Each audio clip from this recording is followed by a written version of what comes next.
Así es, Laurita, ya está acá Edgar Camacho para hablarnos en educación financiera sobre las tarjetas de crédito. Estábamos la semana antepasada, hablando sobre el comportamiento que se muestra en el tema de finanzas con esas tarjeticas que se vuelven a veces un complique, ¿o no?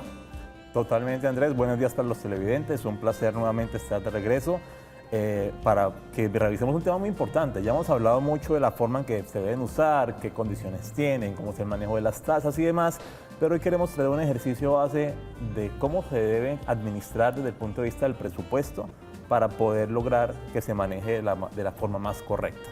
Así que la intención hoy es que miremos 3 diferentes compras posibles de tarjeta de crédito, cómo se amortizan según la tasa, el plazo y demás, y cómo eso impacta en el presupuesto de cada uno de nosotros. Bueno, vamos a invitar a nuestros televidentes a que a través de nuestra línea de WhatsApp nos hagan preguntas sobre el tema de las tarjetas de crédito, si tienen algún problema con sus cuotas, intereses y demás. Aquí podemos de pronto resolverle o guiarlo sobre esas situaciones que están pasando. Vámonos a ver esas situaciones entonces. Son 3 compras comunes. De acuerdo.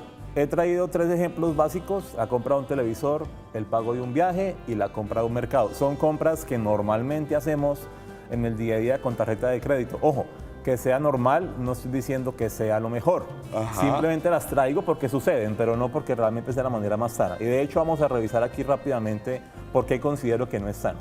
Un televisor de primer caso, un televisor que cuesta más o menos 1.500.000, se financió con la tarjeta de crédito del momento a 36 cuotas, tasa de interés promedio del mercado de 2.20% mensual.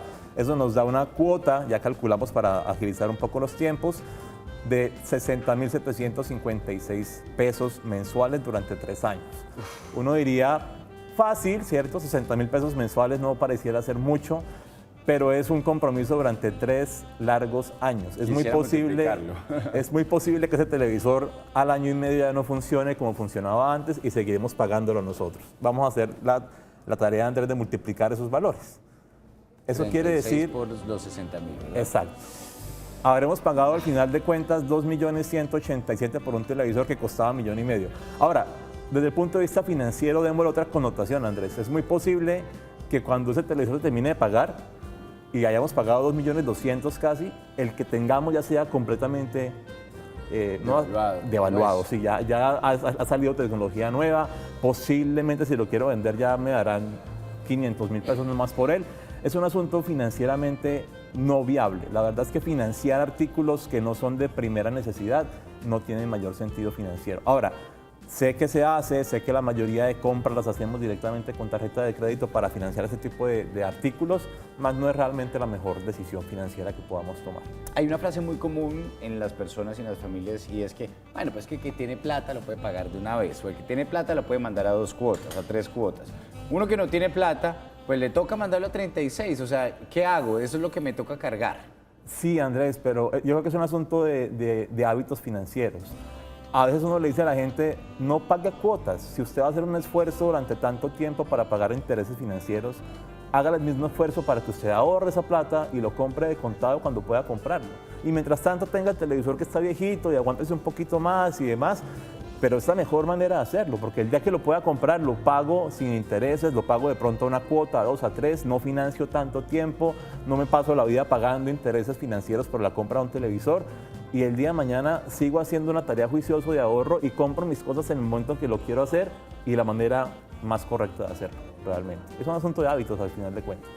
Bueno, ahí vemos entonces cómo resulta siendo casi, ¿qué? 687.000 pesos más. De acuerdo, estamos hablando de casi un 50% adicional que pagamos por la financiación del televisor. Casi la mitad de lo que cuesta el televisor. Totalmente. Y puse un televisor de los pequeñitos, ¿no? 1,5 millones no es uno de los grandes. Hoy en día, infortunadamente, tenemos gente que termina pagando por televisores 7, 8, 9 millones de pesos cuando hay otras necesidades básicas que no se están cubriendo. Pero eso es un asunto distinto al que estamos hablando hoy.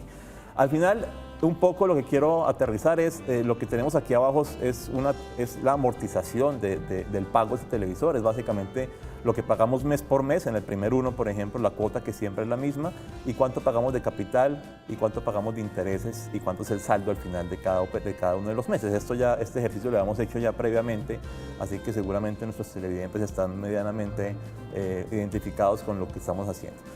Señor. ¿Cómo lograr entonces pagar ese 1.500.000 de manera un poco más práctica y no darnos tantos golpes a la hora de los intereses. Perfecto. Vamos a llevar esto ahora a nuestro presupuesto. Hice aquí una pequeña hoja presupuestal, es nuestro escenario 1, para que lo analicemos sencillo. Aquí dice un listado de los principales gastos, los básicos. Seguramente se me escaparon algunos, hay algunos valores que a lo mejor no coincidan con la realidad de todos los televidentes, pero la idea es que cada quien lo adapte exactamente. Entonces, gastos básicos, alimentación, 320.000 pesos, transporte, 300.000 pesos, entretenimiento, 160, gastos escolares, 450, ahorro, el pago del crédito de vivienda, 750.000 pesos. Y obligaciones financieras lo dejé en blanco, pero voy a incluir ahora el valor que estoy pagando por mi cuota. Entonces estamos incluyendo los 60.756 pesos que tengo acá, ¿de acuerdo? Entonces incluí mis gastos financieros mensualmente. Tengo determinado un ahorro supremamente importante de 150.000 pesos, un rubro de 100.000 pesos más para algún tipo de otros gastos que no están contemplados en el presupuesto, para un total de gastos de 2.290.000. Parecieran altos, eso dependerá de la situación de cada quien. Aquí lo importante es que es lo que voy a confrontar contra mis ingresos. Entonces digamos que esta familia son 2 personas que cada quien gana aproximadamente 1.200.000, entonces quiere decir que la familia gana en total, padre y madre, 2.400.000 pesos. Y aquí tengo un cálculo al final de lo que sería mi saldo a favor o en contra. Me ingresan 2.400.000, gasto 2.290.000, sencillas sumas y restas, me quedan a favor 109.000 pesos en ese mes. Ahora, hice la parte favorable y es, nos fue bien en este lado. Sí. Resulta que no siempre va a ser tan entretenida la tarea y tan positiva, y a lo mejor me ingresaron en ese mes 2.250.000 y no 2.400.000 y ya estoy en rojo. Ya tengo una deuda o un saldo por cubrir de 40.000 pesos. No pareciera mucho, pero en la medida en que lo dejamos crecer puede ser mucho más complicado. Entonces, ¿qué hacer en estos casos, Andrés? Lo primero es tener mucha sensatez a la hora de manejar los recursos. Si yo estoy en esta posición y sé que mis obligaciones financieras serían de 60.700 pesos, voy a arrancar por quitarlo, para reconocer mi realidad antes de las obligaciones financieras. Y es, mis ingresos son de 2.250.000, mis gastos son de 2.230.000. Mi primera respuesta sensata desde el punto de vista financiero sería, no me puedo endeudar. Así de sencillo. No debo comprar menos un televisor a cuotas. ¿Por qué? Porque el televisor no es una necesidad básica del hogar y porque seguramente hay otras prioridades mucho más importantes que cubrir el pago de un televisor a crédito. Y seguramente vamos a tener que castigarnos en alimentación, transporte, entretenimiento, gastos escolares, arriendo.